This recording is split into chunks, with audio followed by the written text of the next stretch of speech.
Halo guys, welcome back to my YouTube channel. Buat teman-teman yang baru bergabung di channelnya Nova, silahkan subscribe dulu. Oke teman-teman, kita langsung aja ke pembahasannya. Teman-teman semua, kita hari ini akan membahas tentang dua ekspedisi terbesar yang ada di Indonesia ya teman-teman ya, JNT dan JNE. Nah, nama-namanya hampir mirip nih teman-teman ya. Jadi dua ekspedisi ini teman-teman, ini ekspedisi yang pelayanannya cukup bagus di Indonesia ya, ekspedisi yang paling besar juga di Indonesia. Mereka ini ekspedisi yang aman dan cepat juga pengirimannya teman-teman, dan mereka ini juga sudah menyediakan banyak sekali cabang-cabang di kabupaten ataupun kota ketika kalian ingin mengirim barang. Nah, ketika kalian bingung menggunakan ekspedisi mana yang bagus, nah saya punya pertimbangan beberapa, mungkin ini dapat membantu teman-teman semua untuk memilih menggunakan ekspedisi mana ya. Nah, jadi teman-teman kalau ingin tahu pertimbangan poin-poin apa saja, jangan di skip video ini ya. Oke guys, kita mulai aja di pertimbangan yang pertama. Kalau kalian sebagai penerima, misalnya contohnya kalian belanja ya online ini, biasanya kalau kalian belanja online teman-teman, kalian beli barang, setahu saya yang sering menggunakan ini ya, dua pengiriman ini di aplikasinya gitu kan. JNT ini lebih sering yang namanya adanya gratis ongkir gitu loh, potongannya kalau kalian sebagai pembeli barang ya ini ya, dibanding JNE. Saya nggak bilang JNE tidak ya, tapi jarang seperti itu ya. Nah, ini ongkirnya biasanya lebih murah. Nah, kemudian yang kedua, kalau kalian sebagai penjual teman-teman, kalian pasti akan lebih memilih ekspedisi yang bisa mempick up barang kalian ke tempat atau ke toko kalian dan memberikan pelayanan yang bagus ya.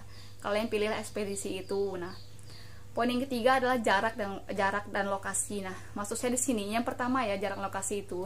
Ketika kalian ingin mengirim barang ya teman-teman, pilihlah ekspedisi yang dekat dengan lokasi kalian ya, atau lokasi penerima barang kalian nanti, seperti itu ya tipsnya itu. Jadi itu akan memudahkan efisien waktu kalian dan tenaga kalian buat mengurus mengirim barang bolak-balik dari toko kalian atau misalnya dari rumah kalian, seperti itu ya. Nah, yang keempat itu apa? Yang keempat itu cashback, namanya cashback ya. Di JNE dan JNT ini setahu saya mereka sering ya, nggak setiap saat, tapi ada yang namanya potongan atau cost cashback dari biaya pengiriman. Nah, kalau kalian misalnya menggunakan pembayaran dana atau GoPay atau OPPO ya, jadi pakai aplikasi pembayaran dana seperti itu ya, ada namanya potongan cashback seperti itu ya teman-teman ya. Nah, yang kelima apa? Yang kelima adalah gratis ongkir, maksudnya biaya ongkir. Nah, ini juga biasa akan mempengaruhi kalian pilih ekspedisi yang menurut kalian ongkirnya lebih murah ke daerah kalian, misalnya keluar pulau atau sesama daerah atau kota yang lebih murah, kalian bisa pilih ekspedisi ini teman-teman ya.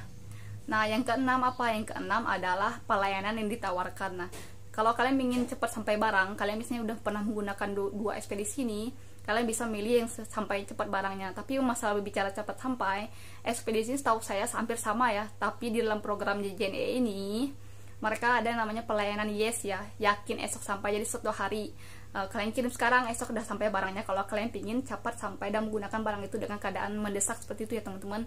Tapi ada minusnya juga kalau kalian menggunakan ekspedisi yes ini ya, karena apa? Tidak semua wilayah sudah mendukung ekspedisi pelayanan yes ini. Jadi ada beberapa wilayah saja teman-teman, nggak semua ya. Nah, seperti itu. Kemudian yang ketujuh apa? Yang ketujuh adalah ini yang paling penting, pengalaman pribadi. Nah, buat teman-teman yang mungkin pernah menggunakan dua layanan ini ya, ini kan pendapat orang ini berbeda-beda ya. Mungkin kasusnya kalian pernah rusak barang kalian ketika menggunakan ekspedisi ini, yang satunya tidak, terus yang satunya alamatnya tidak sampai berapa hari, yang satunya seharusnya bisa sampai tapi tidak sampai, satunya lebih cepat, seperti itu ya. Pokok pengalaman kalian lah yang kalian pernah gunakan. Nah, ini juga akan mempengaruhi kalian. Kalau kalian tidak yakin dengan pengalaman bisa menggunakan ekspedisi ini, jangan memilihnya, seperti itu ya, biar kalian tidak kecewa nanti, seperti itu teman-teman. Nah, dan kalau kalian misalnya yakin dan sering menggunakan ekspedisi yang ini, pilihlah ekspedisi itu saja, seperti itu teman-teman.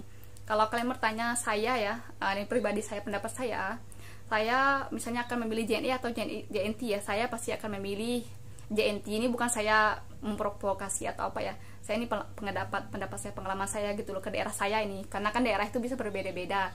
Nah, kalau di tempat saya JNT itu lebih inilah membekas, berkesan lah buat saya gitu kalau saya menggunakan itu dibanding JNE, seperti itu teman-teman. Mungkin karena saya juga ada pengalaman menggunakan aplikasi satunya tidak begitu ini ya, plusnya buat saya gitu. Nah, alasan saya juga selain pengalaman saya ini, saya punya pertimbangan ya, ada beberapa poin ya teman-teman ya. Yang pertama, kalau kalian mau download aplikasi di Play Store, ada dua aplikasi mereka ini, JNE dan JNT ini ya teman-teman, saya udah download ya.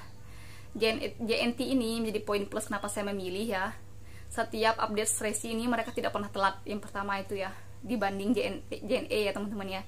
JNT ini setiap update resi itu dalam 1 hari misalnya barang kalian bisa berpindah itu, mereka itu langsung update gitu loh, cepet, kalian bisa ngecek oh udah berpindah aja.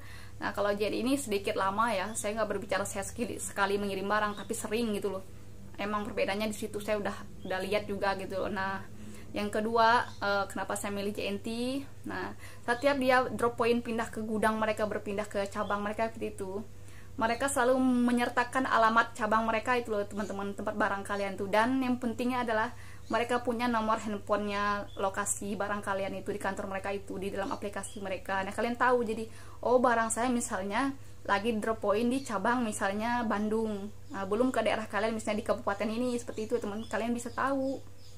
Nah yang ketiga apa, ini dari kurir ya. Memang JNT ini menyertakan nama kurir di aplikasi siapa yang mengirim ya. Tapi setahu saya ya teman-teman ya, di JNT ini mereka ada menyertakan plusnya apa? Nomor handphone kurirnya. Jadi kalian tahu ketika kalian nggak ada di tempat, kalian bisa menelpon kurir itu kalau barang kalian belum sampai. Jadi kalian bisa misalnya minta tolong titipkan barang saya aja karena saya tidak di tempat, seperti itu ya. Akan memudahkan kalian daripada kalian harus datang ke kantor mereka seperti itu untuk mengambil barangnya. Nah di JNT ini juga ketika kalian udah sampai barang di alamat kalian, mereka akan memberitahukan keterangannya di situ adalah drop point apa, cabang JNT terdekat dari tempat kalian gitu loh. Jadi kan kalau cabang ini kan banyak, meskipun kalian misalnya di daerah kalian ada beberapa cabang nih di JNT-nya, misalnya cabang di A, di B, daerah nggak terlalu jauh di rumah kalian, tapi kalian akan tahu gitu loh, barang kalian itu ada di cabang yang mana, A, B, C, misalnya oh ada di B, meskipun B dan C ini dekat dari rumah kalian, seperti itu. Nah itulah alasan kenapa saya memilih lebih menggunakan JNT.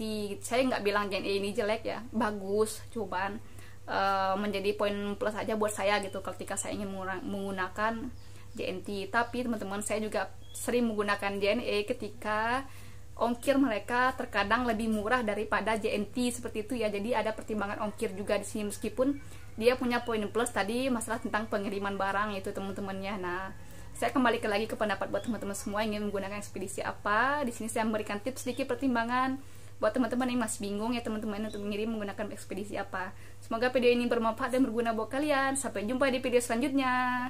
Bye.